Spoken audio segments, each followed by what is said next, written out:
के बारे में होनी चाहिए। जैसे सामवेद हो गया, जैसे क्या हो गया बच्चे, सामवेद हो गया। अब जो सामवेद है, सबसे पहले उसके पुरोहित के बारे में थोड़ा जान लेते हैं बच्चों। इसके जो पुरोहित है उसको क्या कहा जाता है? सामवेद के जो पुरोहित है उसको क्या कहा जाता है? सामवेद के पुरोहित को उद्गाता या उद्गात्री कहा जाता है। उद्गाता वैसे लिखा मिलेगा आपको, उद्गाता कहा जाता है, ठीक है, पुरोहित को। ठीक है, सामवेद दो शब्दों से मिलकर बना है, साम प्लस वेद, साम प्लस वेद। अब बच्चों जो साम वर्ड है इसका अर्थ होता है गान। ठीक है, सामवेद जो है भारतीय संगीत का पिता कहा जाता है। क्या कहा जाता है? भारतीय संगीत का पिता, भारतीय संगीत का पिता, फादर ऑफ इंडियन म्यूजिक। बच्चों अगर सिर्फ 75 सूक्तों को छोड़ दिया जाए, 75 सूक्तों को छोड़कर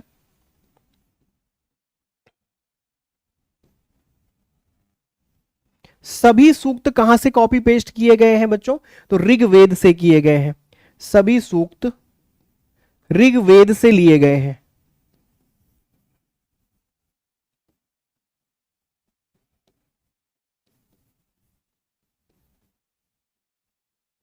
सभी सूक्त कहां से लिए गए? ऋग्वेद से। तो सामवेद के बारे में कम से कम इतनी बातें आप जाने कि इनके पुरोहित को उद्गाता कहते हैं। सामवेद दो शब्दों से बना, शाम प्लस वेद। शाम का अर्थ है गान, ठीक है। इसे भारतीय संगीत का पिता कहा जाता है। सारे गामा पाधा जो है वो यहीं से निकला हुआ है बच्चे। 75 सूक्तों को छोड़ दिया जाए तो सभी सूक्त जो है बच्चे यह ऋग्वेद से कॉपी पेस्ट। तो ऐसे क्वेश्चन पूछा गया है, हालांकि आपके पेपर में यूपीपीसीएस ने कई बार इसे पूछा है। वो क्वेश्चन ये पूछते हैं बच्चों, क्वेश्चन ये पूछा गया है कि जो कौन सा ऐसा वेद है जो ऋग्वेद से प्रभावित है? तो उसका आंसर क्या हो जाएगा बच्चे? उसका आंसर हो जाएगा सामवेद, क्योंकि 75 सूक्त इसके अपने हैं और बाकी सभी सूक्त ऋग्वेद से कॉपी पेस्ट किए गए हैं। ठीक है, ये तो आपको मैंने सामवेद के बारे में बता दिया। अब यजुर्वेद की अगर हम बात करें, यजुर्वेद, ये थोड़ा थोड़ा इनके बारे में कुछ बता देता हूं, इतना ज्यादा पॉइंट बहुत महत्वपूर्ण नहीं है। यजुर्वेद में सबसे पहला पॉइंट पुरोहित का आएगा बच्चों। इसके पुरोहित को क्या कहा जाता है? तो याद रखेंगे, इसके पुरोहित को अध्वर्यु कहा जाता है। ठीक है, क्या कहा जाता है? अध्वर्यु कहा जाता है बच्चों, याद करके। उद्गाता और इसके पहले होत्री बताया था मैंने। यजुर्वेद, अब देखो यजु शब्द से बना है, यजु, यजु का अर्थ होता है यज्ञ। ठीक है, अब बच्चों इसमें याज्ञिक क्रियाओं के बारे में बताया गया है। किसमें बताया गया है? इसमें याज्ञिक क्रियाओं के बारे में बताया, यज्ञ संबंधी क्रियाएं। इसमें यज्ञ संबंधी प्रार्थना के बारे में बताया गया है।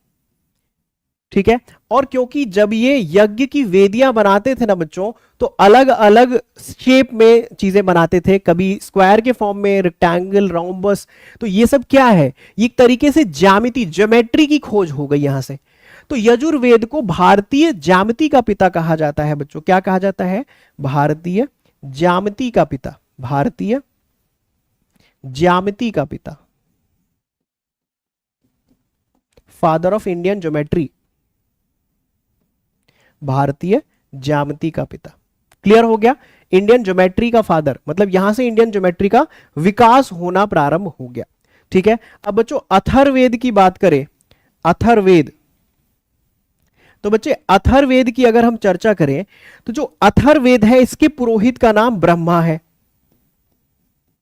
पुरोहित जरूर याद करके रखेंगे, इसके पुरोहित का नाम क्या है? ब्रह्मा। ठीक है, हमेशा याद करके रखेंगे, पुरोहित का नाम ब्रह्मा है। ठीक है बच्चों, यह जादुई युक्तियों की किताब कहा जाता है इसे। जादुई, मैजिक के बारे में बताया गया है।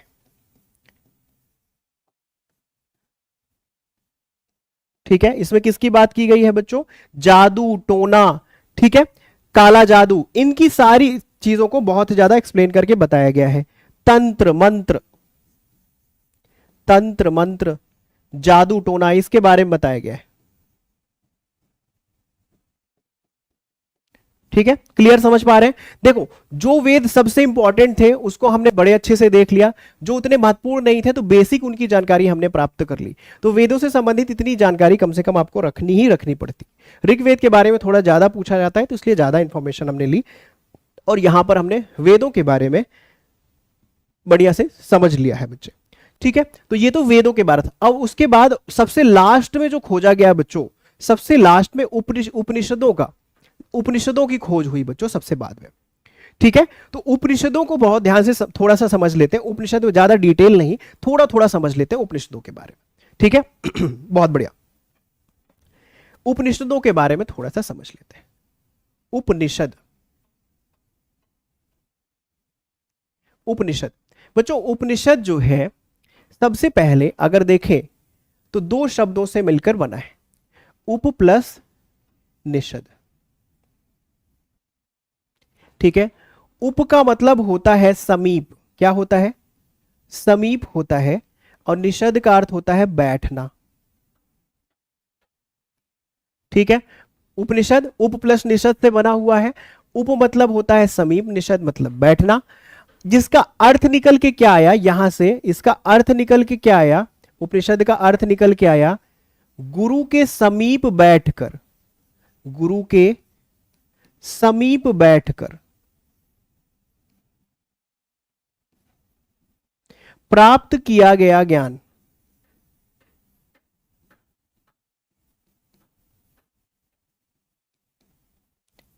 गुरु के समीप बैठकर जो ज्ञान प्राप्त किया जाता है उसी को क्या कहा जाता है बच्चे, उपनिषद कहा जाता है। उपनिषद दो शब्दों से मिलकर बना है। उपनिषद कितने शब्दों से मिलकर बना है, दो, उप प्लस निषद। उप का अर्थ है समीप और निषद का अर्थ है बैठना। गुरु के समीप बैठकर जो ज्ञान प्राप्त किया, उस पे जो लिटरेचर या साहित्य लिखे गए उसको क्या कहा जाता है, उसको उपनिषद कहा जाता है बच्चों। ठीक है, अच्छा इतनी बातें हो गई। उपनिषदों का एक और नाम है बच्चों, तो घबराना नहीं है, उपनिषदों का एक नाम है वेदांत। वेदों का निचोड़, इसको क्या कहा जाता है, वेदांत कहा जाता है। बच्चों कुल उपनिषदों की संख्या देखी जाए तो 108 है, लेकिन उसमें से सिर्फ 13 प्रमुख उपनिषद हैं। प्रमुख उपनिषद कितने हैं, तो 13 प्रमुख हैं। कुल कितने हैं बच्चों, तो कुल 108 उपनिषद हैं बच्चे। ठीक है, कुल 108 उपनिषद है। ठीक है, ये जो उपनिषद है इसमें बच्चों भारतीय दर्शन की झलक देखने को मिलेगी आपको। अब आप कहोगे सर भारतीय दर्शन का क्या अर्थ होता है, मैं आपको शॉर्ट में बता देता हूं बच्चों। इसमें आत्मा की बात की गई है, क्या आत्मा होती है नहीं होती है, इसकी बड़ी अच्छी ज्ञानवान तरीके से व्याख्या मीमांसा की गई है। आत्मा, ठीक है बच्चों, आत्मा, ईश्वर, इसकी चर्चा की गई है। पुनर्जन्म होता है नहीं होता है, क्या लॉजिक है, ये सारी बातें आपको उपनिषदों में मिलेगी। आत्मा, ईश्वर, पुनर्जन्म, रीबर्थ, ये सारी चीजें आपको यहां पर मिलेगी। जो भारतीय क्वेश्चन आता है कि कौन सा ऐसा साहित्य वैदिक कालीन साहित्य है जो भारतीय साहित्य के बारे, जो भारतीय दर्शन के बारे में बताता है, तो उसका अर्थ क्या हो जाएगा, उसका अर्थ हो जाएगा उपनिषद जो है भारतीय दर्शन के बारे में बताते हैं, जो कि आत्मा, ईश्वर, पुनर्जन्म की बातें बहुत ही रोचक तरीके से करते हैं। क्लियर, समझ में आ गया। ठीक है, अच्छा बच्चों जैसा कि जानते हैं कि हमारा जो आदर्श वाक्य है वो क्या है, वो है सत्यमेव जयते। जानते होंगे बच्चों, जो सत्यमेव जयते है यह भी एक उपनिषद से लिया गया है। कौन सा उपनिषद है बच्चों, वह है मुंडक उपनिषद। कौन सा उपनिषद है, मुंडक उपनिषद से लिया गया है सत्यमेव जयते। ठीक है, याद रखेंगे भारत का आदर्श वाक्य है सत्यमेव जयते, जिसको मुंडक उपनिषद से लिया गया है।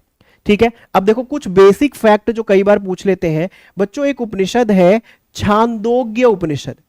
कौन सा उपनिषद, छांदोग्य उपनिषद एक उपनिषद है।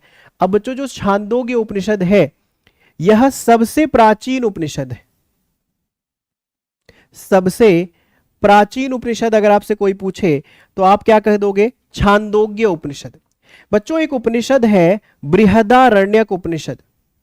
बृहदारण्यक उपनिषद, अब जो बृहदारण्यक उपनिषद है यह सबसे बड़ा उपनिषद है। यह क्या है बच्चे, सबसे बड़ा उपनिषद है, सबसे बड़ा, लॉन्गेस्ट उपनिषद है।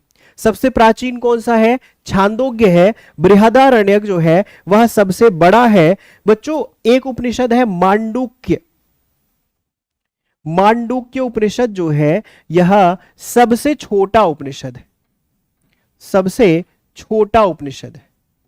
ठीक है, सबसे छोटा उपनिषद है बच्चों, सबसे बाद का उपनिषद है मैत्रेयी उपनिषद। मैत्रेयी उपनिषद जो है यह सबसे लेटेस्ट है, सबसे बाद का है। तो ये कई बार पूछ लेते हैं, इसलिए मैंने सारा फैक्ट यही बता दिया।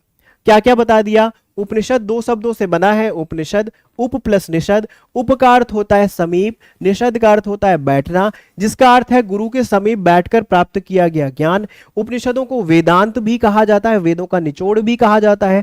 कुल 108 उपनिषद हैं, जिसमें से 13 उपनिषद प्रमुख हैं, प्रमुख तौर पर है, जिसमें उपनिषदों में भारतीय दर्शन की झलक मिलती है। भारतीय दर्शन में आत्मा की बात, ईश्वर की बात, पुनर्जन्म की बात ये करते हैं। सत्यमेव जयते जो भारत का आदर्श वाक्य है, यह मुंडक उपनिषद से लिया गया है। छांदोग्य उपनिषद सबसे प्राचीन है, बृहदारण्यक सबसे बड़ा है, मांडुक्य सबसे छोटा है और मैत्रेयी उपनिषद सबसे बाद का है। आशा करता हूं आपको उपनिषद वाले पॉइंट समझ में आ गए होंगे। एक बार मुझे कंफर्म करके बता दो, अल्लोपनिषद बाद में लिखा गया, अल्लोपनिषद अकबर के टाइम पे लिखा गया, कोई पूछ रहे हैं, एक बार मुझे कंफर्म करके बता दें। Hashtag confirm, hashtag confirm. जितने सारे लोग देख पा रहे हैं बच्चों, आपको क्लैरिटी तो दिख ही रही होगी। देखो, मेहनत करने से नई नई चीजें सामने आती हैं बच्चों, तो आपको आशा करता हूं ये क्लैरिटी का लेवल आपको खुद ही समझ में आ रहा होगा। ठीक है, खुद ही क्लैरिटी का लेवल समझ में आ रहा होगा। एक बार आप मुझे कंफर्म कर दें कि अभी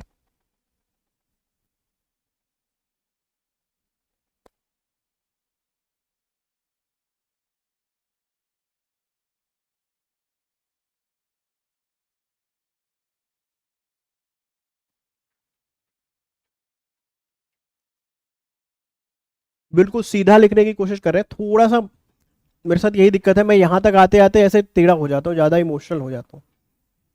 कोई दिक्कत नहीं, चलो ठीक है, कोई दिक्कत नहीं है, सब कुछ ठीक ठाक, बहुत बढ़िया बच्चे। लोफर रिकी कह रहे हैं सर रिपीट, ठीक है, एक बार और रिपीट कर दे रहा है, कोई दिक्कत मुझे है नहीं रिपीट करने से। ठीक है, बहुत धन्यवाद बच्चों आपके सपोर्ट के लिए। एक बार रिपीट करते हैं। उपनिषद की बात करें तो उप प्लस निषद दो शब्दों से मिलकर बना है, जिसका अर्थ होता है समीप बैठना। गुरु के समीप बैठकर चर्चा करके जो कुछ ज्ञान उस शिष्य को प्राप्त होता था उसको लिटरेचर के फॉर्म में लिख लेते थे, उसी को उपनिषद कहा गया। याद हो गया? देखो, उपनिषद का एक नाम वेदांत है। वेदांत का अर्थ होता है वेदों का निचोड़। वेद तो बहुत भारी भरकम भाषा में लिखे गए, लेकिन ये निचोड़ है उसका।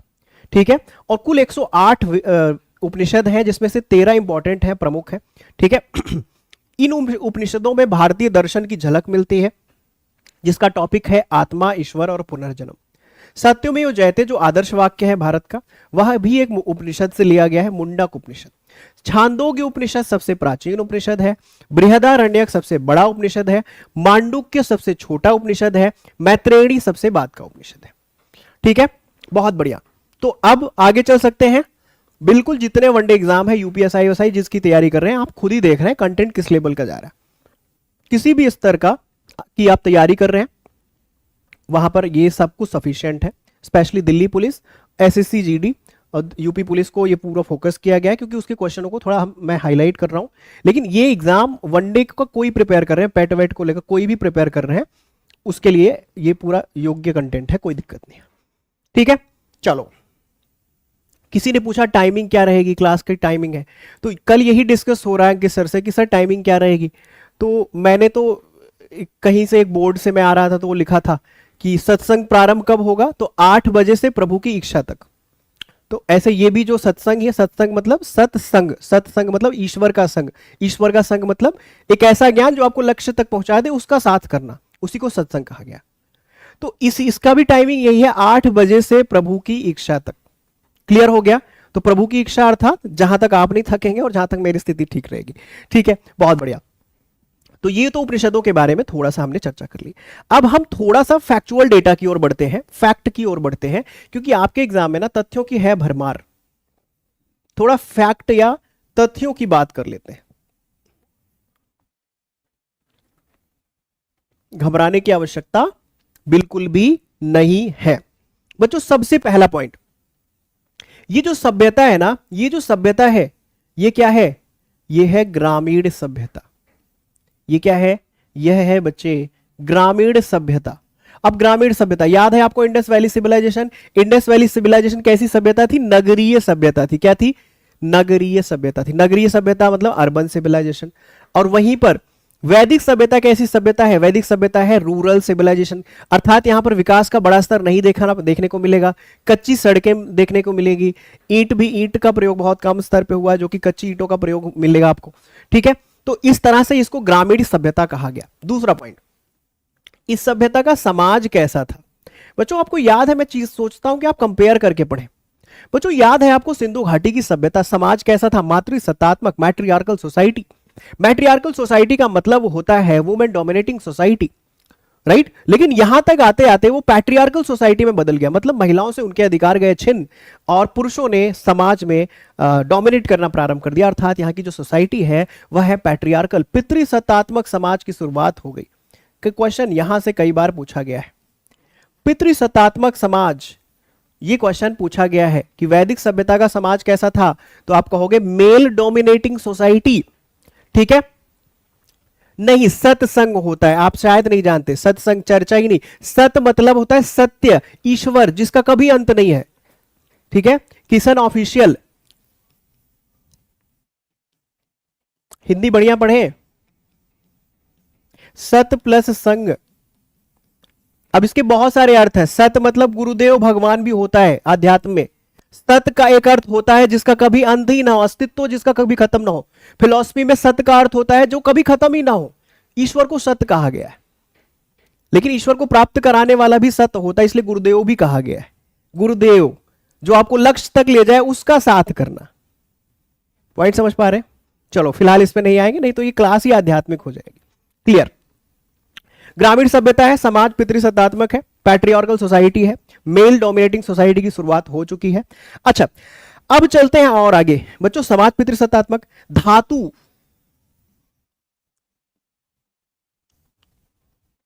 बच्चों एक चीज जान लो, उत्तर वैदिक सभ्यता, उत्तर वैदिक काल तक आते आते, उत्तर वैदिक काल तक आते आते क्या हुआ था? लोहे का इस्तेमाल प्रारंभ हो गया था। तो मोटे तौर पर लिख सकते हैं लोहा एक धातु, लौह एक धातु के रूप में यूज किया जाने लगा था, इसलिए इस सभ्यता को लौहकालीन सभ्यता कहते हैं, आयरन एज सिविलाइजेशन। लौह,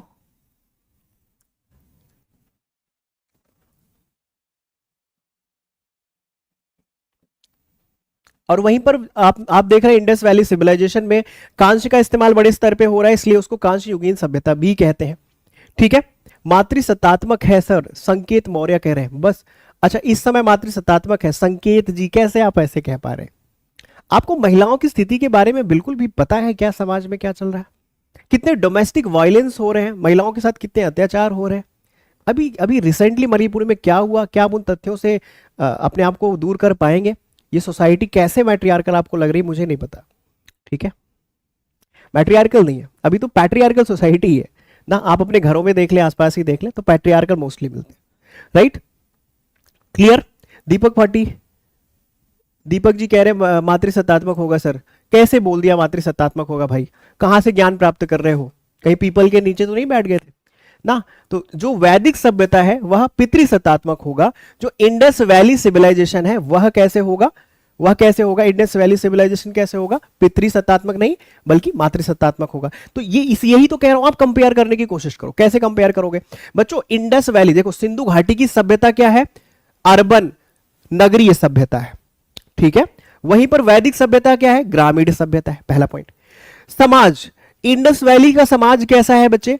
इंडस वैली का समाज है कैसा? मातृसत्तात्मक। लेकिन अगर बात करें वैदिक सभ्यता का समाज कैसा है? पितृसत्तात्मक। वहां पर मेटल कौन सा यूज करें? कांस्य, कॉपर में टिन मिला रहे हैं। यहां पर लोहे का इस्तेमाल प्रारंभ है उत्तर वैदिक काल तक आते आते। क्लियर, समझ में आ रहा? बिल्कुल, बहुत बढ़िया। धातु, लौह का इस्तेमाल करें। अब थोड़ा सा और आगे चलते हैं बच्चे, प्रिय पशु की बात कर लेते हैं। प्रिय पशु, प्रिय पशु, फेवरेट एनिमल, फेवरेट एनिमल। प्रिय कौन होता है? प्रिय वही होता है बच्चों जो आपको आपके लक्ष्य तक पहुंचा दे, जो आपके जीवन को आसान कर दे, वो आपका प्रिय हो जाता है। Iron Age civilisation, Bhima Koregaon बिल्कुल सही कह रहे हैं। आयरन एज सिविलाइजेशन इसलिए कहते हैं क्योंकि लोहे का बड़े स्तर पे प्रयोग करने के लिए मिल गया यहां पे। ठीक है, चलो प्रिय पशु पे आते हैं। प्रिय पशु कौन सा था? फेवरेट एनिमल कोई बता सके तो बताए। फेवरेट एनिमल बहुत बार प्रश्न पूछा गया है बच्चे। फेवरेट एनिमल किशन जी, बिल्कुल किशन पासवान, बहुत बढ़िया, अच्छा पढ़ रहे हैं, गुड, कीप इट अप। प्रिय पशु कौन बताएगा? एक भी सही आंसर नहीं है, एक भी सही आंसर नहीं है। देखो यही तो प्रॉब्लम है, थोड़ी थोड़ी कंफ्यूजन आपको गलत कर देगी। सबका आंसर काऊ आ रहा है। प्रिय पशु पूछ रहा हूं, प्रिय पशु काऊ नहीं होगा, बल्कि प्रिय पशु होगा घोड़ा, हॉर्स। ठीक है, घोड़ा प्रिय पशु है। घोड़े के इस्तेमाल से बहुत कुछ बदल गया था। पहली चीज क्या बदली बच्चों? उस टाइम पे बसेस नहीं होती थी, उस टाइम पे मेट्रो नहीं होती थी, घोड़े से ही यहां से वहां भाग रहे हैं। दूरियां कम कर दी उन्होंने, कनेक्टिविटी बढ़ा दी, स्थायी समाज का विकास हुआ, और बच्चों परमानेंट सेटलमेंट तो हो ही गया था एग्रीकल्चर के विकास से। तो घोड़े के इस्तेमाल ने काफी परिवर्तन, युगांतकारी परिवर्तन किया। रथों का इस्तेमाल हुआ, युद्धों में घोड़ों का प्रयोग हुआ। जैसा कि आप मध्यकालीन भारत में देखेंगे, घोड़ों के बेहतर प्रयोग की वजह से तुर्कों ने राजपूतों को भी हरा दिया था। क्लियर समझ रहा है ना? बिल्कुल, बहुत क्लियर समझ रहे हैं, गुड।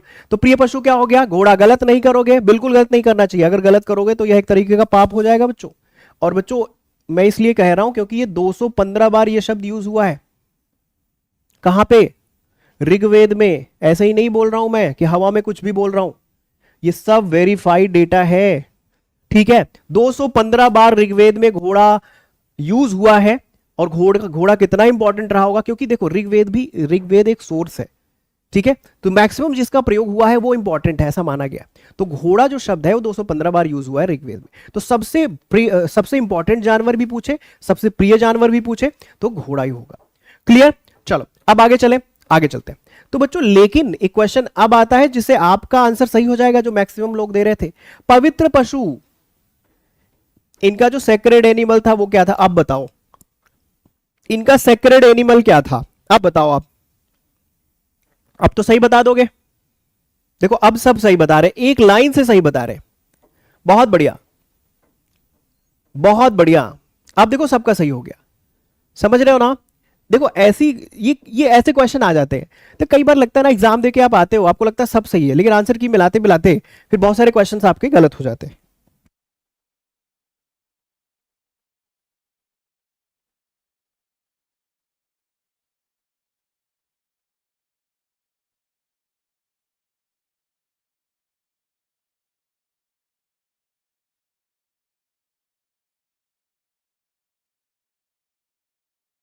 चलो पवित्र पशु, बहुत बढ़िया बहुत बढ़िया। 176, जितेंद्र सिंह जी बहुत शानदार कमेंट। 176 बार गाय शब्द का प्रयोग मिलता है, लेकिन 215 बार घोड़े शब्द का प्रयोग मिलता है। तो सबसे इंपॉर्टेंट अगर पूछे तो गाय मत लगा देना बच्चे, क्या लगाना है?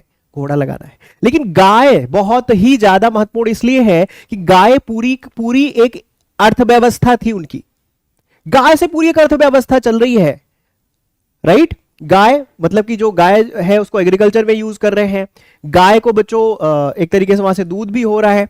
गाय के उपले मतलब कि उसके गोबर से उसका भी प्रयोग कर रहे हैं अलग अलग तरीके से। तो गाय पूरी चलती फिरती अर्थव्यवस्था थी किसकी? आर्यों की, इसलिए बहुत पवित्र थी। इसे भगवान से जोड़ा गया। कहा गया कि गाय के शरीर में सारे देवताओं का वास होता है, ऐसा कहा गया। ठीक है, और बच्चों पवित्र पशु गाय है, इसमें कोई शक नहीं। आर्यों का पवित्र पशु क्या था? गाय। लेकिन एक बात याद रखना, गाय के लिए एक शब्द का प्रयोग किया गया है। वो शब्द क्या है बच्चे? अघन्या। क्या है बच्चे? अघन्या। क्या है बच्चों? अघन्या। ये शब्द लिख जरूर देना, स्टार लगा देना, आपके पेपर में पूछा गया है। अघन्या शब्द गाय के लिए एक शब्द है, अघन्या। अघन्या का अर्थ है जिसे मारा ना जा सके, which can not be killed, जिसे मारा ना जा सके, जिसे मारा ना जा सके, वो क्या है? अघन्या है।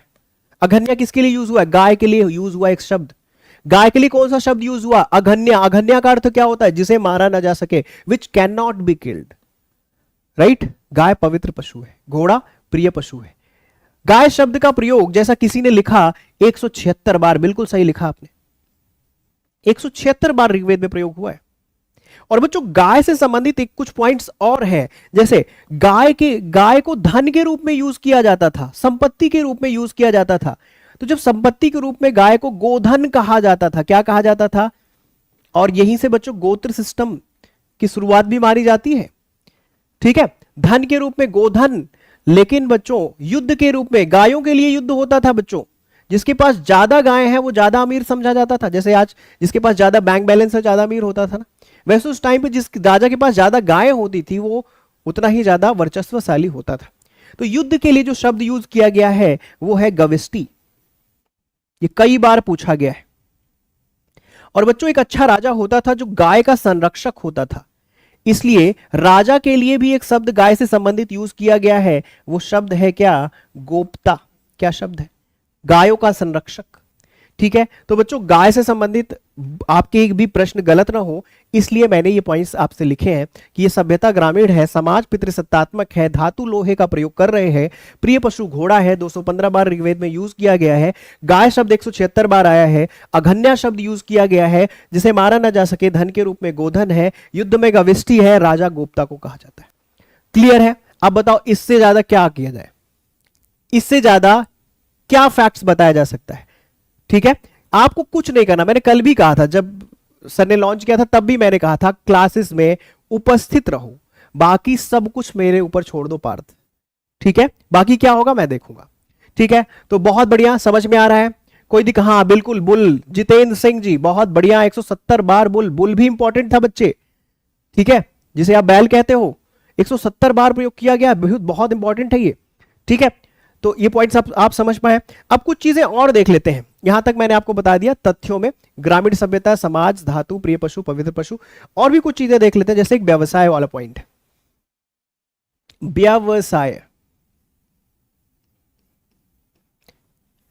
बच्चों जो इनका व्यवसाय था ना, अगर ध्यान से देखा जाए, फिर से उसी पॉइंट पे आएंगे। कौन सा पॉइंट? प्राथमिक और द्वितीयक। याद है ना आपको, जैसे हमें इंडस में किया था हमने, प्राथमिक और द्वितीयक। प्राथमिक मतलब जिसको मैंने क्या बताया था आपको, मुख्य व्यवसाय। ठीक है, द्वितीयक जिसको मैंने आपको बताया था गौण व्यवसाय, सेकेंडरी जिसे आपको कहा था।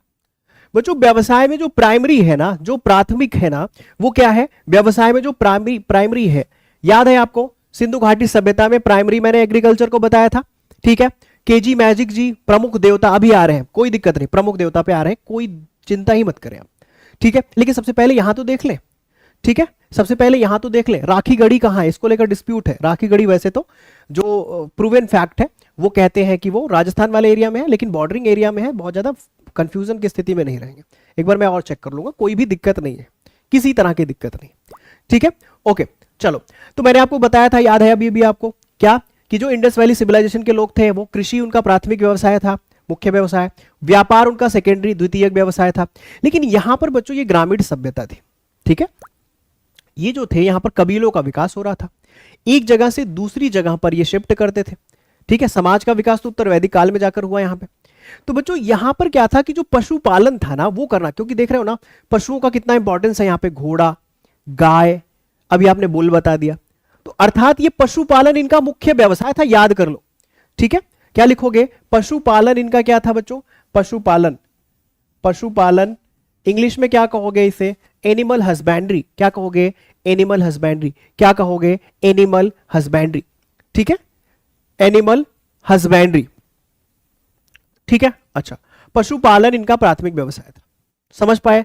क्योंकि अभी प्रीवियस मैंने घोड़ा, गाय, बुल के बारे में थोड़ा सा बताया, तो याद करके रखोगे। इनका मुख्य व्यवसाय क्या था? इनका पेड कोर्स लिया है, और कहां है क्लास? अच्छा अच्छा, कोई दिक्कत नहीं, बढ़िया से पढ़े, कोई दिक्कत नहीं होगी। एनिमल हस्बेंड्री, पशुपालन इनका मुख्य व्यवसाय था। किनका? वैदिक आर्यों का। ये वैदिक सभ्यता की हम बात कर रहे हैं, वैदिक आर्यों का अगर हम मुख्य व्यवसाय देखें तो यह क्या था बच्चों? पशुपालन। द्वितीयक देखें बच्चों, तो बच्चों द्वितीयक तरीके से देखें तो कृषि का विकास शुरू हो गया था। तो ये याद करके रखना होगा आपको कि प्राथमिक या मुख्य व्यवसाय पशुपालन है, वहीं पर गौण या द्वितीयक व्यवसाय जो है वो क्या है बच्चे? वो है कृषि। ठीक है, तो ये तो मैंने आपको ऑक्यूपेशन के बारे में बता दिया है। बच्चों ये गलत नहीं करना है आपको, मैं कंपैरिजन के फॉर्म में हमेशा बताता हूं। एक बार आईवीसी का भी मैं कंपेयर कर लेता हूं। देखो ये तो मैंने वैदिक सभ्यता का बताया है, मैं सोचता हूं कि जो आप पढ़ाई करें ना बच्चे, जो आप पढ़ाई करें उसको कंपैरिजन फॉर्म में पढ़ें। वर्सेस करके मैं लिख रहा हूं क्या? सिंधु घाटी की सभ्यता, अभी अभी मैंने पढ़ा है लेकिन एक बार रिवाइज करा देता हूं। सिंधु घाटी की सभ्यता, व्यवसाय वाला पॉइंट कंपेयर करते हैं बच्चों। कौन सा पॉइंट? व्यवसाय वाला पॉइंट, याद है ना बच्चों? व्यवसाय को याद है, ऐसे ही तो डिवाइड किया था दो हिस्सों में, व्यवसाय को दो हिस्सों में डिवाइड किया था। पहला क्या था? प्राथमिक, याद है कि नहीं? बिल्कुल याद होगा। और दूसरा क्या था बच्चों? द्वितीयक या सेकेंडरी। द्वितीयक याद है? प्राथमिक में मैंने क्या बताया था? प्राथमिक मैंने कृषि बताया था। द्वितीयक में क्या बताया था? द्वितीयक में मैंने व्यापार बताया था। कोई भी दिक्कत नहीं आएगी आपको, ठीक है? किसी भी तरह की दिक्कत नहीं आएगी, ठीक? तो ये तो मैंने आपको क्या बता दिया? व्यवसाय बता दिया। एक बार व्यवसाय अगर समझ में आ गया तो हैशटैग करके कंफर्म करो। व्यवसाय समझ में आ गया तो हैशटैग करके कंफर्म करो, जितने सारे लोग देख रहे हो। अगर आपको व्यवसाय समझ में आ गया तो एक बार हैशटैग करके कंफर्म करो।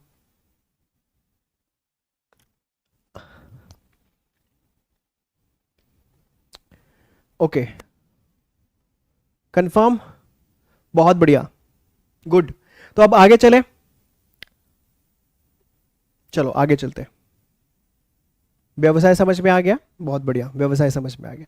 अब हम आगे चलते हैं, आगे चलते हैं, आगे चलते हैं, आगे चलते हैं। अब जैसा कि आप देवता और नदियों की बात करें, सबकी चर्चा करेंगे, कोई चिंता नहीं करें, पेशेंस, धैर्य रखें। धैर्य, फिर कहता हूं, धारण धैर्य से ही होता है, राइट? बिल्कुल। अब आगे चलते हैं, ये सब मैंने पढ़ा दिया है। मैं हमेशा कहता हूं शिक्षा, शिक्षा धैर्य से प्राप्त होगी, शिक्षा एकाग्रता से प्राप्त होगी, शिक्षा सहजता से प्राप्त होगी। ये सब गुण विकसित करो अपने अंदर, ठीक है? विकसित जब हो जाएगा तो आप क्या से क्या हो जाओगे आप खुद ही नहीं जानोगे, राइट? चलो अब आगे चलते हैं, बिल्कुल अब आगे चलते हैं बच्चे। आगे जब हम चलते हैं तो मैं आपसे अब बात करूंगा देवताओं की, वैदिक देवता।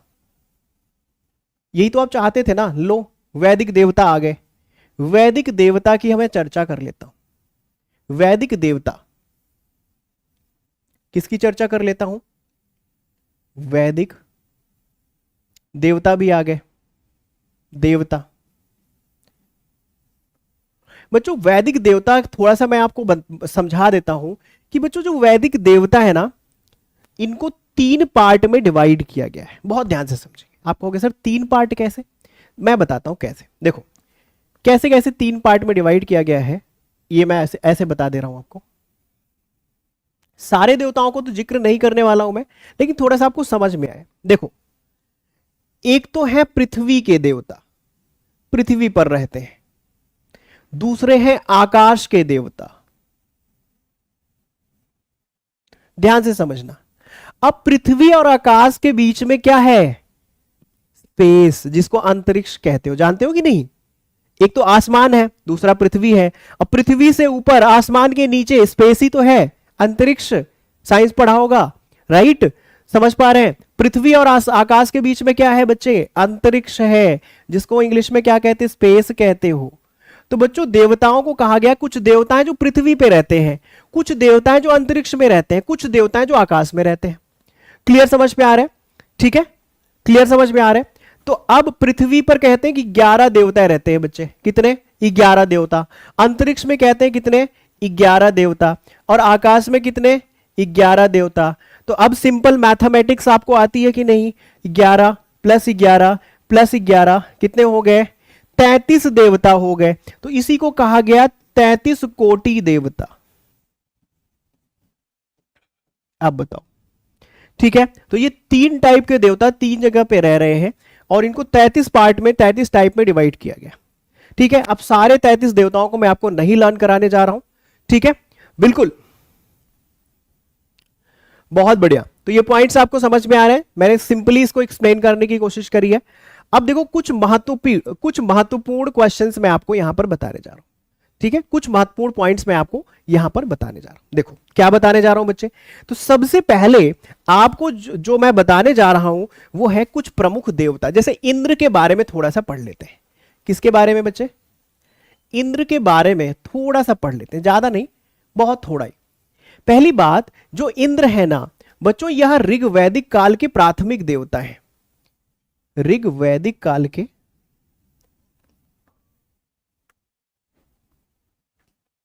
ऋग्वैदिक काल के क्या है? प्राथमिक देवता है। क्या है ये? प्राथमिक का मतलब होता है प्राइमरी, प्राथमिक देवता, प्राइमरी गॉड या मुख्य देवता है। तो ऋग वैदिक काल के प्राथमिक देवता कौन है बच्चे? इंद्र है, पहली चीज। दूसरा, इंद्र को कहा जाता है वर्षा के देवता। क्या कहा जाता है इंद्र को? वर्षा के देवता। इंद्र को क्या कहा जाता है? वर्षा के देवता। दूसरा पॉइंट हो गया बच्चे। तीसरा पॉइंट है, इंद्र को युद्ध का देवता भी कहा जाता है। इंद्र को क्या कहा जाता है? युद्ध का देवता, द गॉड ऑफ वॉर। बच्चों, इंद्र के लिए एक वर्ड यूज किया गया है, पुरंदर। ये कई पेपरों में पूछा गया है। पुरंदर शब्द किसके लिए यूज किया गया है? इंद्र के लिए यूज किया गया है। ऋग वैदिक काल के प्राथमिक देवता कौन है? इंद्र है। वर्षा के देवता कौन है? इंद्र है। युद्ध के देवता कौन है? इंद्र है। पुरंदर शब्द किसके लिए? इंद्र के लिए। ठीक है। और बच्चों, ऋग्वेद में 250 सूक्त किसको समर्पित है? इंद्र को समर्पित है।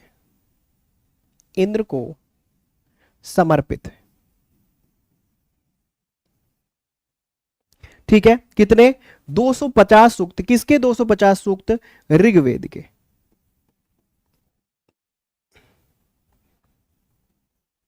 ठीक है। तो इंद्र के बारे में इतनी इंफॉर्मेशन समझ में आ गई आपको कि ये वाला पॉइंट कई बार पूछा जाता है, कितने सूक्त इंद्र को समर्पित हैं? 250 सूक्त। इंद्र इसीलिए प्राइमरी गॉड है क्योंकि 250 सूक्त उसको समर्पित है, इसलिए उसको सबसे इंपॉर्टेंट गॉड बनाया गया। ठीक है, क्लियर? कोई प्रॉब्लम नहीं है। चलो अब आगे चलते हैं इंद्र के बारे में। अच्छा, इसके बाद कुछ और फैक्ट्स को अगर ले लें, इंद्र के बाद मैं बात करता हूं अग्नि की। अग्नि की थोड़ा बात कर लेते हैं। अग्निदेव की बात करते हैं बच्चों। अब अगर अग्निदेव की बात हो तो इसको बच्चों द्वितीयक देवता कहा जाता है, सेकेंडरी गॉड कहा जाता है। द्वितीयक देवता क्या कहा जाता है? द्वितीयक देवता कहा जाता है। क्या कहा जाता है? द्वितीयक देवता कहा जाता है अग्नि को। ठीक है, सबसे पहला पॉइंट है कि अग्नि को द्वितीयक देवता। अब ये तो साधारण सी बात है कि ये बच्चों आग के देवता है। ठीक है, और बच्चों एक चीज याद रखेंगे कि बच्चों 200 सूक्त जो है किसको समर्पित है? अग्नि को समर्पित है। ठीक है, याद रखेंगे 200 सूक्त किसको समर्पित है? अग्नि को। लेकिन इधर देखें 250 सूक्त किसको समर्पित है? इंद्र को। ये दोनों पॉइंट याद करके रखेंगे। ये किसके 250 सूक्त की 200 सूक्त की बात कर रहा हूं? तो मैं ऋग्वेद की बात कर रहा हूं। किसकी बात कर रहा हूं? तो ये ऋग्वेद की मैं बात कर रहा हूं। 200 सूक्त जो है अग्नि को समर्पित है। अग्नि द्वितीयक देवता है, आग के देवता है। 200 सूक्त अग्नि को समर्पित है। और बच्चों एक चीज और जहां से प्रश्न पूछा जाता है, एक चीज और मैं बताने जा रहा हूं जो पूछा जाता है। क्या पूछा जाता है कि बच्चों जो अग्नि है ना, अग्नि, इसको मनुष्य और देवताओं के बीच का मध्यस्थ कहा गया। मध्यस्थ मतलब, मध्यस्थ का मतलब क्या होता है बच्चे? मध्यस्थ का मतलब यह होता है कि अग्नि जो है देवताओं से जाकर बताएगा कि मनुष्य ये मांग रहे हैं, क्योंकि यज्ञ जब होगा तो यज्ञ का जो स्मोक होगा वही तो जाता है देवताओं के पास, उनकी स्तुतियां पड़ती हैं यज्ञ में। ठीक है, तो इसलिए इसको क्या कहा गया है? मनुष्य और देवताओं का मध्यस्थ।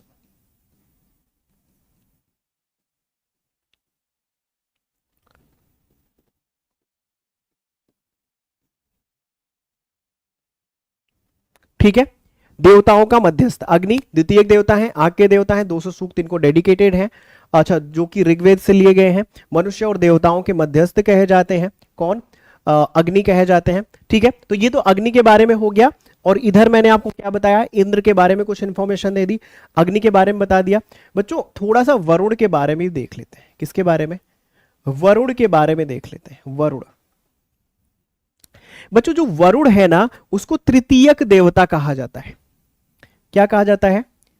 तृतीयक देवता। ठीक है, वरुण को बच्चों जल का देवता, ठीक है, नदी का देवता, समुद्र का देवता भी कहा जाता है।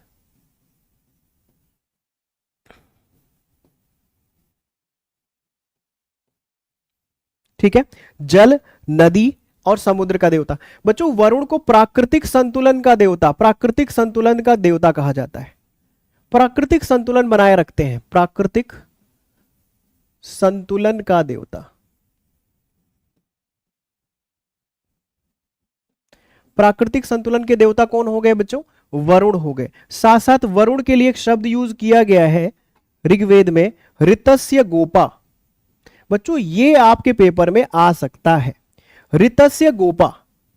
ऋतस्य गोपा एक शब्द है जो किसके लिए यूज किया गया है? वरुण के लिए। ऋत का मतलब होता है नेचुरल बैलेंस, प्राकृतिक संतुलन को ऋत कहते हैं। ऋत से ऋतु शब्द निकला है, ठीक है। तो ऋतस्य गोपा, जो ऋत को बनाकर रखते हैं, जो प्राकृतिक संतुलन को बनाकर रखते हैं, तो वो पॉइंट आप याद करके रखेंगे, उनको ऋतस्य गोपा कहा गया। तृतीयक देवता है, जल नदी समुद्र के देवता है, प्राकृतिक संतुलन के देवता है, उनको ऋतस्य गोपा कहा गया। ऐसी बेसिक चीजें आप याद करके रखेंगे, ठीक है। तो ये इंपॉर्टेंट देवताओं के बारे में मैंने बात की। बच्चों इंद्र यहां पे प्राथमिक देवता है, लेकिन बच्चों जैसे ही उत्तर वैदिक काल आता है, ये तो आपको मैंने ऋग वैदिक काल में बता दिया, लेकिन जैसे ही उत्तर वैदिक काल आता है बच्चों, उत्तर वैदिक काल में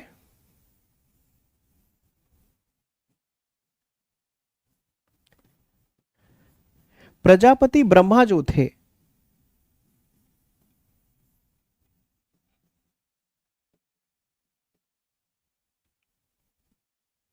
प्राथमिक देवता हो गए, प्राथमिक देवता बन गए। अर्थात जो इंद्र का पद था ना, उत्तर वैदिक काल तक ये छिन गया था, ठीक है बच्चे। तो ये पॉइंट आप बढ़िया से देख लेंगे जो मैंने आपको अभी तक बताया हुआ है, ठीक है। वैदिक कालीन देवताओं के बारे में थोड़ा सा यहां पर एक्सप्लेन किया मैंने, और उसके बाद एक एक पॉइंट यहां पे डिस्कस किया है, अग्नि के बारे में, वरुण के बारे में। अब बच्चों इस पूरी चर्चा को थोड़ा सा आगे ले चलते हैं, राइट।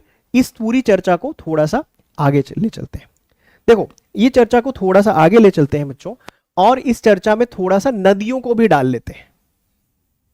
नदी, तो बच्चों सबसे महत्वपूर्ण नदी कौन सी थी? अब फिर से मैं वही कहूंगा, सबसे इंपॉर्टेंट रिवर वही होगी जो ऋग्वेद में सबसे अधिक बार जिसका प्रयोग हुआ होगा, ठीक है। तो सबसे महत्वपूर्ण नदी आपसे कई बार पूछा गया होगा, इंपॉर्टेंट रिवर ऑफ वैदिक सिविलाइजेशन, कई बार ये प्रश्न पूछा है, और ये जानना बहुत इंपॉर्टेंट है। अगर आपको पता है तो बताएं, महत्वपूर्ण नदी कौन थी? अगर आप में से किसी को यह अमोघ ज्ञान प्राप्त है तो आप मुझे यह बताएं कि सबसे महत्वपूर्ण नदी कौन सी थी। देखो मैक्सिमम बच्चों का जो कमेंट है ना, वो है सरस्वती नदी, जहां तक मैं देख पा रहा हूं। कुछ लोग यमुना लिख रहे हैं, कुछ लोग रावी लिख रहे हैं, और बहुत ही कम लोग हैं जो सिंधु लिख रहे हैं। तो आंसर जो सही है वो सिंधु है, ठीक है। तो थोड़ा सा आप क्लैरिटी का लेवल जब बढ़ाओगे ना, देखो ऐसे क्वेश्चन जब गलत होते हैं ना, तो इसे कहते हैं सिली मिस्टेक, मूर्खतापूर्ण गलत हो गया, क्योंकि ये तो वन लाइनर हो गया। तो बच्चों सबसे ज्यादा महत्वपूर्ण नदी कौन सी थी? सबसे ज्यादा महत्वपूर्ण नदी थी सिंधु नदी। गलत नहीं करना है, ऐसे क्वेश्चन गलत करोगे तो सही क्या करोगे? सिंधु नदी। हाँ यहां गलत कर लो, एग्जाम में बच्चों सही करके आना है और सफल हो जाना है, क्योंकि बच्चों आप कितने प्रतिष्ठित हैं इसका आधार आपकी सफलता होती है आज के समाज में, ठीक है। तो ये जितनी आप गलतियां कर रहे हैं यहां कमेंट बॉक्स में कर लें, कोई दिक्कत नहीं है, लेकिन जब आप पेपर देने जाएं इतनी प्रैक्टिस होनी चाहिए कि इतनी बेसिक सी गलतियां नहीं करनी आपको। महत्वपूर्ण नदी सिंधु नदी, गलत नहीं करना है।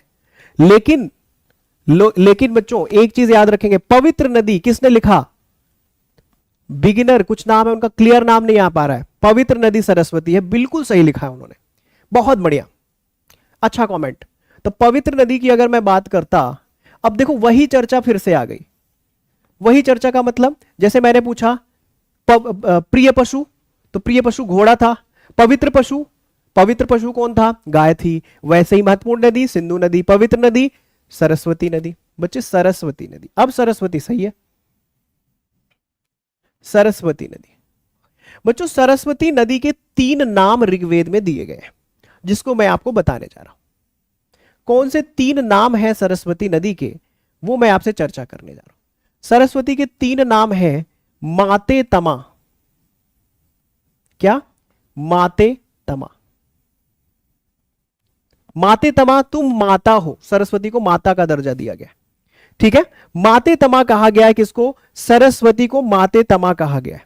बच्चों सरस्वती को देवी तमा कहा गया है, तुम देवी हो, देवी स्वरूप माना गया है, ठीक है। माते तमा देवी तमा, नदी तमा। नदी तमा का मतलब होता है नदियों में तुम सर्वश्रेष्ठ हो। ठीक है, तो ये पॉइंट जरूर याद रखेंगे कि सबसे जो पवित्र नदी है ना, जो सबसे सेक्रेड रिवर है, वह है सरस्वती। तीन नाम उल्लेखित हैं। कहां पे ये तीन नाम उल्लेखित हैं बच्चों? यह ऋग्वेद में तीनों नाम लिखे गए हैं इसके। कौन कौन से? पहला तो है क्या? माते तमा, देवी तमा, नदी तमा। ठीक है,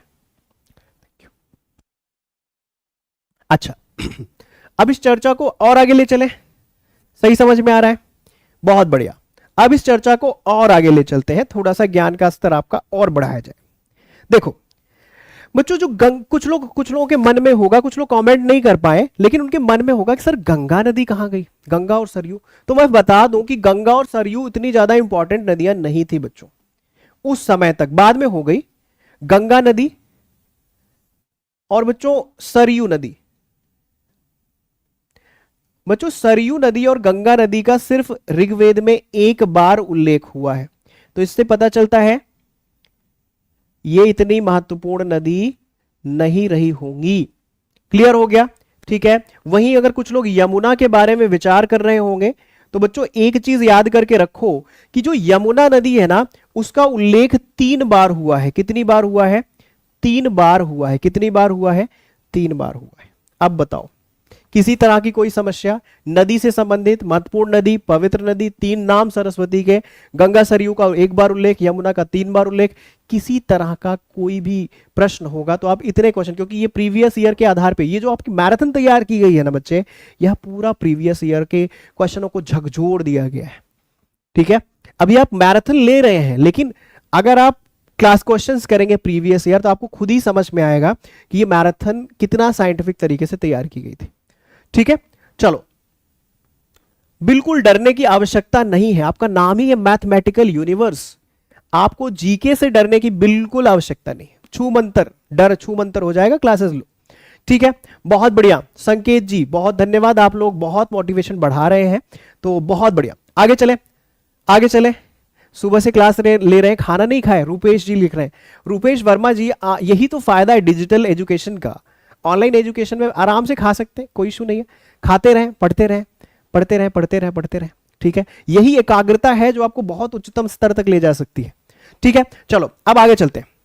यमुना, गंगा, सरयू, पवित्र, महत्वपूर्ण नदी, इन सारी चर्चाओं के बाद अगर एक चार्ट नहीं मैं बनाऊंगा तो आप लोग बुरा मान सकते हो कि बच्चों कुछ आज की जो नदियां हैं ना, उनके कुछ नाम अलग अलग हैं।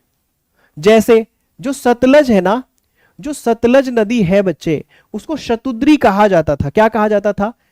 प्राचीन काल में ऋग्वेद में उसका नाम क्या मिला है? शतुद्री मिला हुआ है। क्या मिला है? शतुद्री इसका नाम मिला हुआ है। ठीक है, ये आज का नाम है, ये ऋग्वैदिक कालीन नाम है। तो सतलज का नाम क्या था? शतुद्री था।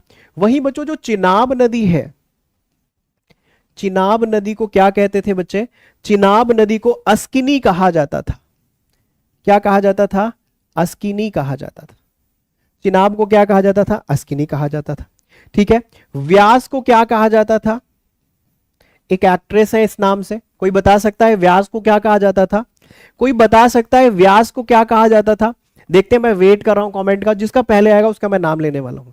व्यास को अंकुर ने लिखा विपाशा कहा जाता था। बिल्कुल सही कह रहे हैं, बहुत बढ़िया बच्चे, बहुत बढ़िया।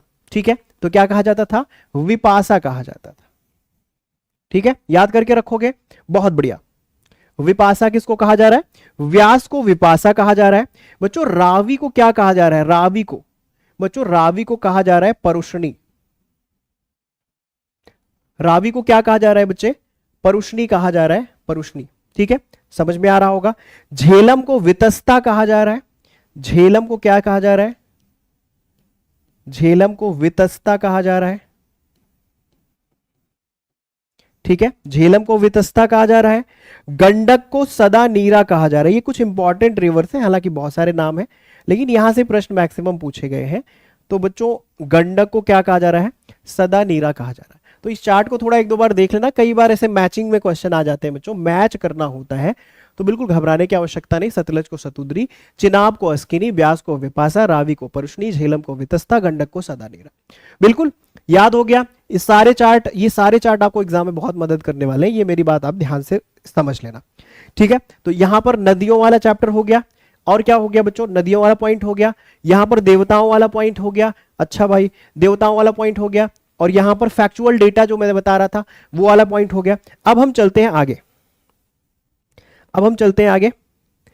अब अगला पॉइंट क्या हो जाएगा बच्चों, अगला पॉइंट, एक भी पॉइंट नहीं छोड़ना है मुझे, एक भी पॉइंट। बच्चों एक बैटल हुआ था, 10 राज्य युद्ध। क्या हुआ था, 10 राज्य युद्ध, 10 राज्य युद्ध।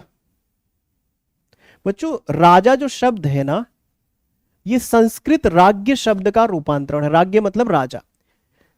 10 राज्य युद्ध क्या था बच्चों, एक राजा थे राजा सुदास, बहुत ध्यान से समझेंगे, ठीक है, क्या थे, राजा सुदास, बिल्कुल सही कह रहे हैं बच्चे, बहुत बढ़िया।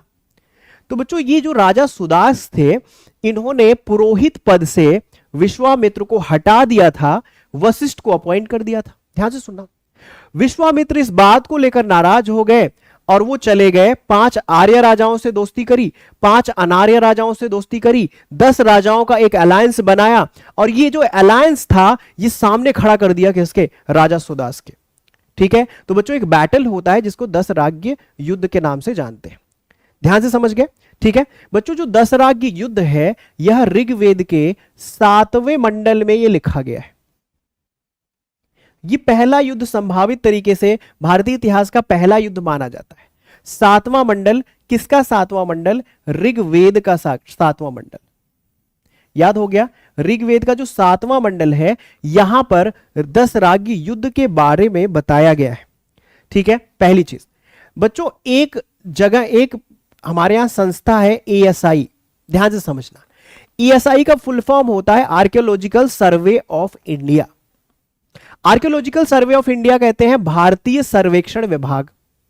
ठीक है, अब जो भारतीय सर्वेक्षण विभाग है ये बहुत सारी खुदाइयां करती है इतिहास की खोज में।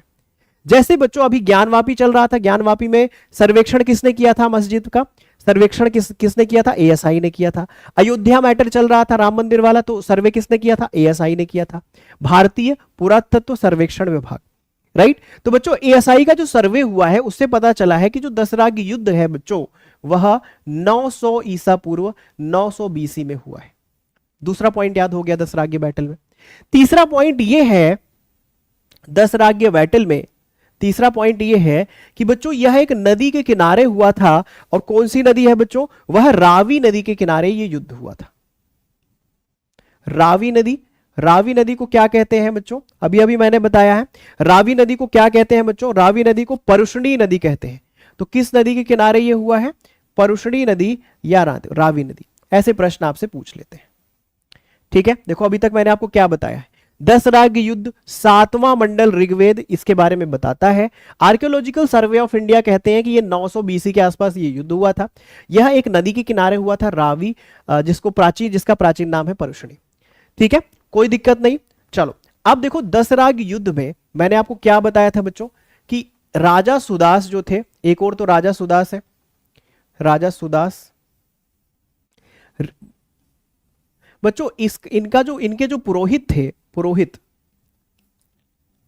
इन्होंने किसको पुरोहित बना दिया था, अभी अभी बताया है, वशिष्ठ को पुरोहित बना दिया था। वशिष्ठ को क्या बना दिया था बच्चे, पुरोहित बना दिया था। कोई समस्या नहीं होनी चाहिए, राइट। अच्छा, वहीं पर जब हम आगे चलते हैं तो दूसरे साइड इन्होंने क्या किया था, विश्वामित्र ने 5 आर्य राजा और 5 गैर आर्य राजा,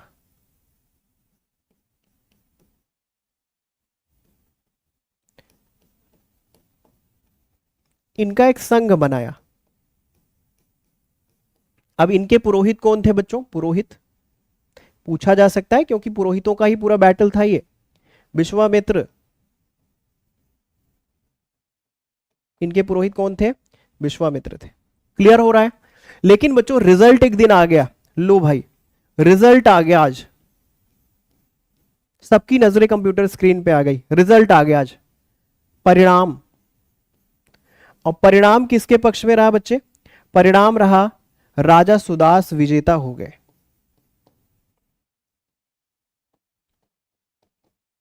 विजेता, राजा सुदास क्या हो गए बच्चे, विजेता हो गए राजा सुदास, राजा सुदास विजयी रहे। ठीक है, कोई दिक्कत नहीं है। तो ये 10 राजन बैटल के बारे में इतनी इंफॉर्मेशन ले लो, इससे ज्यादा अगर कहानी चाहोगे तो विकिपीडिया वगैरह पढ़ लो, लेकिन वो कारगर नहीं है। सिर्फ इतना आपके एग्जाम के लिए कारगर है। कौन से मंडल में, एएसआई क्या कहता है, कौन सी नदी के किनारे ही हुआ था, राजा सुदास के पुरोहित और वो 10 राजाओं के पुरोहित कौन थे, इतने ही प्रश्न पूछे जाएंगे, कोई भी दिक्कत नहीं है, बढ़िया से पढ़ते रहो। ठीक है, तो चलो अब आगे चले। 10 राजन बैटल हमने सीख लिया है, अब आगे हम क्या पढ़ेंगे। 10 राजन बैटल एक बार आप कंफर्म तो कर दो। अगर आपको सब कुछ अभी तक की स्थिति क्लियर है तो एक बार मुझे कंफर्म कर दो, जितने सारे लोग देख पा रहे हैं।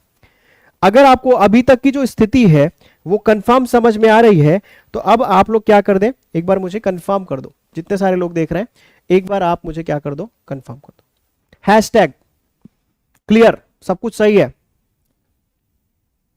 बढ़िया, बहुत बढ़िया, गुड। चलो तो अब हम चलते हैं कहां पे बच्चों, कुछ छोटी छोटी और पॉइंट्स को उठाएंगे, जैसे वैदिक वैदिक संस्थाएं। ठीक है, छोटी छोटी वैदिक संस्थाओं की मैं बात करूंगा।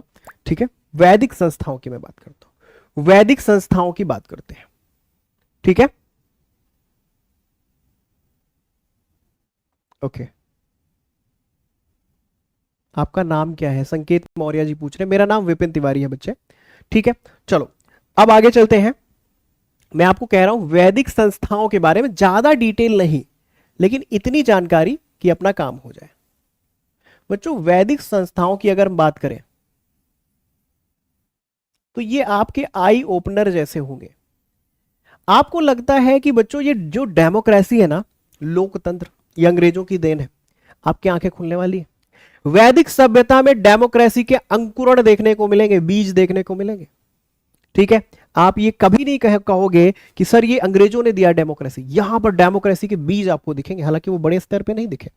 ठीक है, बहुत ध्यान से समझें कैसे। बच्चों संस्थाओं की बात करें तो 3 तरह की संस्थाएं देखने को मिलती है। कौन कौन सी संस्थाएं बच्चों, एक तो सभा, दूसरी समिति, तीसरी क्या है, विदत। बच्चों ये 3 तरह की संस्थाएं देखने को मिलती है वैदिक काल में। सभा, समिति, विदत, याद करके रखें, सभा, समिति, विदत। बच्चों जो सभा थी ना, इसमें कुलीन लोग हुआ करते थे, कुलीन उच्च कुल के लोग, राज परिवार के लोग, या बच्चों इसमें वृद्ध लोग रहा करते थे, वृद्ध लोग। भारत में ऐसा माना जाता है कि जैसे जैसे उम्र बढ़ती है वैसे वैसे समझ और बढ़ती चली जाती है, ऐसा कहा जाता है भारतीय समाज में, आप भी जानते होंगे। ठीक है, लेकिन बच्चों कुछ जगहों पे ये उल्टा भी हो जाता है, उम्र बढ़ने के साथ साथ उल्टा भी हो जाता है, समझ कम होती जाती है। लेकिन मैक्सिमम भारतीय सोसाइटी, भारतीय संस्कार जो कहते हैं वो यही कहते हैं कि जैसे जैसे लोग वृद्ध होते जाते हैं, उम्र बढ़ती जाती है, उनके समझने का स्तर भी बहुत अच्छा होता जाता है, अनुभव बहुत अच्छा हो जाता है। ठीक है, तो इसमें कुलीन लोग होते थे, वृद्ध लोग इस सभा में होते थे। और बच्चों ये जो सभा थी, इसका जो प्रमुख था, उसको कहते थे सभापति। क्या कहते थे बच्चे, इसको कहते थे सभापति। ठीक है, क्या कहते थे, सभापति कहते थे। और बच्चों ये इसका मैक्सिमम काम ये होता था, न्याय वाला कार्य, जस्टिस वाला कार्य करते थे। ठीक है, तो सभा कुलीन वृद्ध लोगों की सभा होती थी। और बच्चों कुछ हलकों में ऐसा कहा गया है कि जैसे आज जो है अपर हाउस है ना, उच्च सदन राज्यसभा को कहा जाता है, तो लगभग वही अपर हाउस जैसा ही था।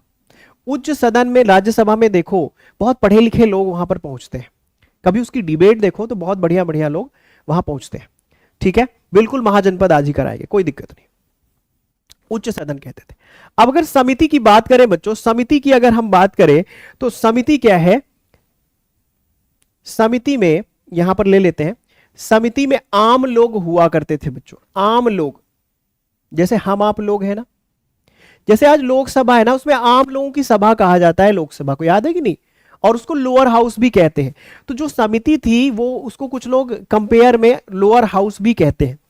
आम लोग होते थे और इसका जो प्रमुख होता था बच्चों, हेड होता था, मतलब जो इसे चलाता था, उसको ईशान कहा जाता था। ये कई पेपरों में पूछा गया है।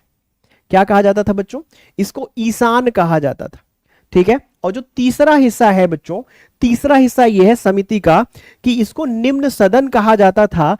और बच्चों यह राजा का चुनाव करता था। कितनी बड़ी बात है, राजा का चुनाव क्या करता था? यह राजा का चुनाव करता था, राजा का चुनाव करता था। और साथ ही साथ इसको निम्न सदन कहा जाता था या लोअर हाउस कहा जाता था, ठीक है। विदत के बारे में कुछ खास पता नहीं है, लेकिन इतना पता है कि यह सबसे प्राचीन संस्था थी, सबसे प्राचीन संस्था थी। और साथ ही साथ बच्चों आपको यह भी जानना चाहिए कि जितने भी न्याय राजा के चुनाव के बाद जो मुद्दे होते थे सब विदत में सॉल्व किए जाते थे, ठीक है। बच्चों एक और संस्था गण संस्था आपको दिखेगी, थोड़ा सा मैं बता देता हूं। और इसमें सिर्फ सेना कार्य होते थे, सेना के कार्य।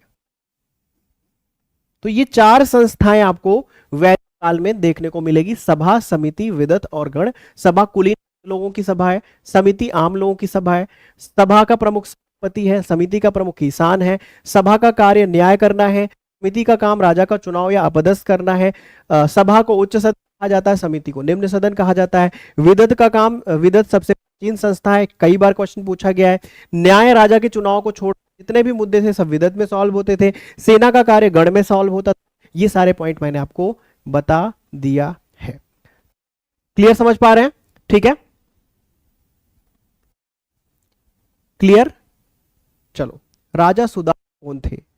राजा सुदास बच्चों एक क्या था? एक कबीला था, उसके जन थे, उसके जन थे ऐसा कहा गया, ठीक। चलो, वैदिक संस्थाएं सभा, समिति, विदत, गण। उसके बाद प्रशासनिक शब्दावली को देख लेते हैं, प्रशासनिक क्षमताओं को एक बार देख लेते हैं।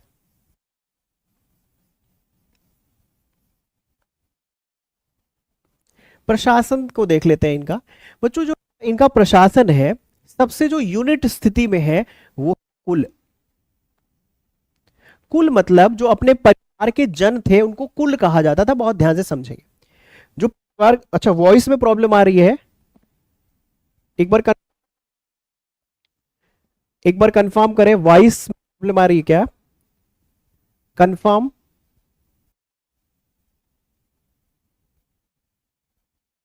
सही है सब कुछ? No problem? Good good good, nice. हाँ, तो मैं क्या था, अपने परिवार के लोगों को कुल कहा जाता था। बहुत ध्यान से समझेंगे, परिवार के लोगों को कुल कहा जाता, अपने लोगों को कुल कहा जाता। क्लियर है ना? अच्छा, कुल का मुखिया होता था ना, कुल का जो हेड होता था उसको बच्चों कुलप कहा जाता था। बहुत ध्यान से समझेंगे, क्या कहा जाता था बच्चों? कुलप कहा जाता था। क्या कहा जाता था? कुलप। और बहुत सारे परिवार या स्वजन, बहुत सारे परिवार या स्वजन, बहुत सारे परिवार या जो स्वजन थे। आज कट रही है, एक सेकंड बच्चों, एक सेकंड।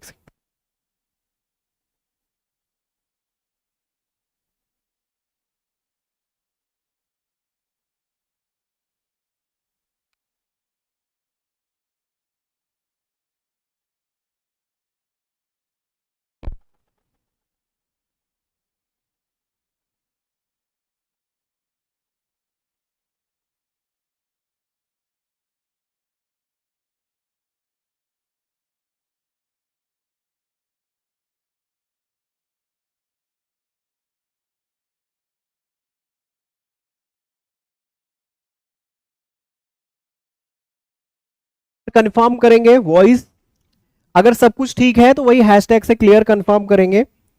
Hashtag confirm. आवाज सही है, बीच में कट जाती है आवाज तो अभी बताएंगे। मैजिक शो, हाँ थोड़ी बैटरी की प्रॉब्लम हो गई थी ना, क्योंकि क्लासेस लगभग 4 घंटे के आसपास हो ही चुकी है, तो एक बार थोड़ी बैटरी की प्रॉब्लम हो गई थी, अभी लगाई है तो अभी सही होगी। एक बार कंफर्म आप लोग जरूर कर दें, जितने सारे लोग देख पा रहे हैं। वॉइस प्रॉब्लम तो नहीं है, सब कुछ ठीक है, बहुत बढ़िया। चलो गुड, तो चलो अपनी चर्चा को फिर से आगे बढ़ाते हैं। मैंने क्या बताया, जो परिवार, सामान्यतः जो परिवार थे वो कुल कहे गए और कुल का जो मुखिया था कुलप कहा गया। जो बहुत सारे स्वजन थे ना, जो परिवार के लोग थे अलग अलग, उनको मिला के, बहुत सारे कुलों को मिला के बच्चों जो संस्था बनी उसको ग्राम कहा गया। इस ग्राम को आज के ग्राम से कंपेयर मत कर लेना, आज का ग्राम बहुत अलग है। ये ग्राम कुछ कुलों को मिलकर बनाया गया था, ठीक है। अभी समाज का विकास हो रहा है बच्चों, अभी कबीले स्तर पे चीजें चल रही, ठीक है, क्लियर।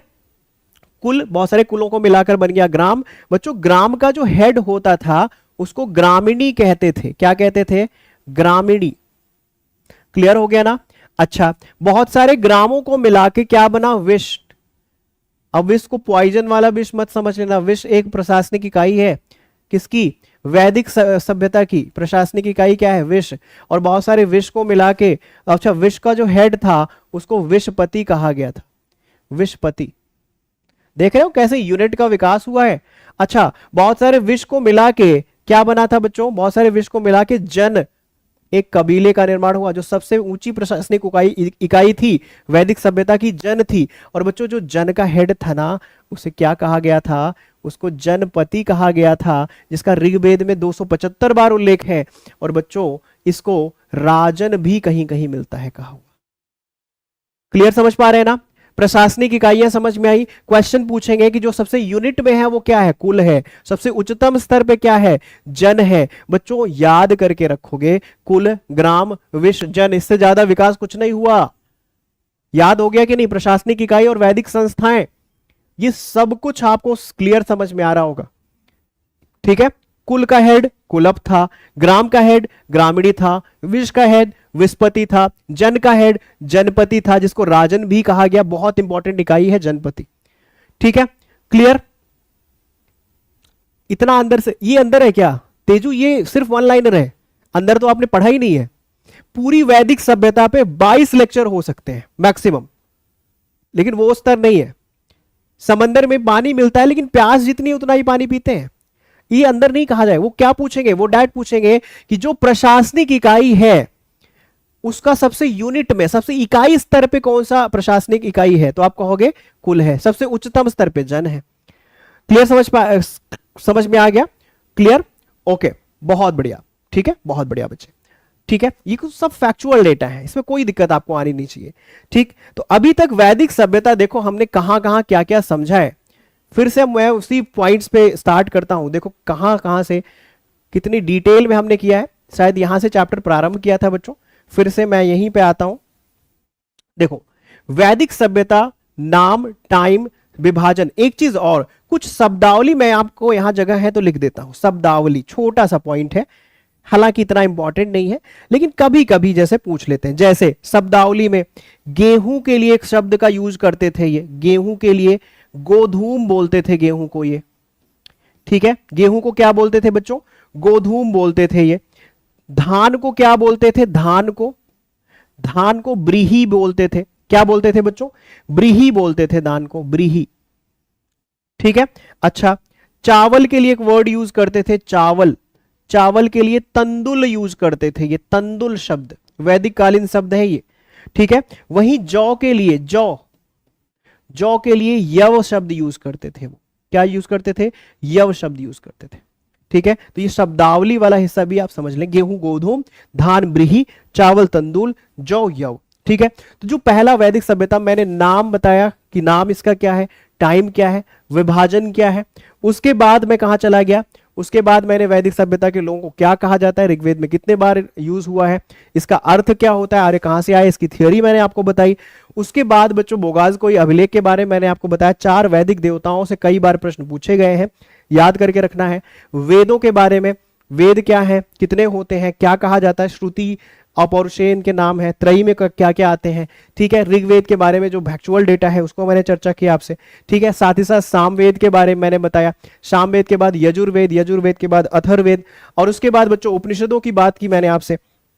उपनिषदों के बाद बहुत सारे फैक्चुअल डेटा, इसे ग्रामीण सभ्यता कहा जाता है। समाज पितृसत्तात्मक है, धातु का प्रयोग लोहा धातु के रूप में यूज कर रहे हैं, प्री पशु घोड़ा है, 215 बार उपयोग, गाय से संबंधित जो तथ्य पूछे जाते हैं उसकी चर्चा हमने कर ली, व्यवसाय की चर्चा कर ली, सिंधु घाटी से कंपेयर कर दिया।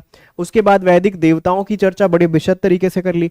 इंद्र की बात करी हमने, इंद्र के बाद हमने देखा अग्नि की बात करी, वरुण की बात करी बच्चे, ठीक है। नदियों की बात आपने कहा नदियों के बारे में बता दो, नदियों के बारे में बता दिया। एक छोटा सा और बताया मैंने कि प्राचीन नदियों को किस नाम से जाना जाता था।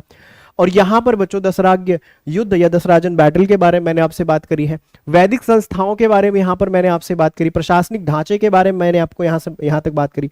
तो ये पूरा अभी तक की जो स्थिति है, हमने अब तक क्या पढ़ लिया है बच्चों से, एक परिचय के रूप में इतिहास पढ़ा है, एडीबीसी पढ़ा है, उसके बाद इतिहास का विभाजन पढ़ा है, सिंधु घाटी की सभ्यता पढ़ी है, और सिंधु घाटी की सभ्यता के बाद हमने पढ़ लिया है वैदिक सभ्यता। ठीक है, तो एक बार आप लोग मुझे ये कंफर्म बता देंगे, एक बार कंफर्म बता देंगे अभी तक कोई समस्या हो तो यहां कमेंट बॉक्स में लिख सकते हैं, मेरी भाषा को लेकर, लिखने को लेकर, या कनेक्ट होने में कोई प्रॉब्लम हो रही हो तो मैं यहां पर एक एक कमेंट देखना चाहता हूं। कोई भी समस्या अगर आपको आ रही हो तो एक बार मुझे कमेंट करके बता देंगे। मैं वेट कर रहा हूं आपके कमेंट का मैं आपके कमेंट का वेट कर रहा हूं। अगर किसी तरह की समस्या आ रही हो तो आप यहां पर कंफर्म कर सकते हैं।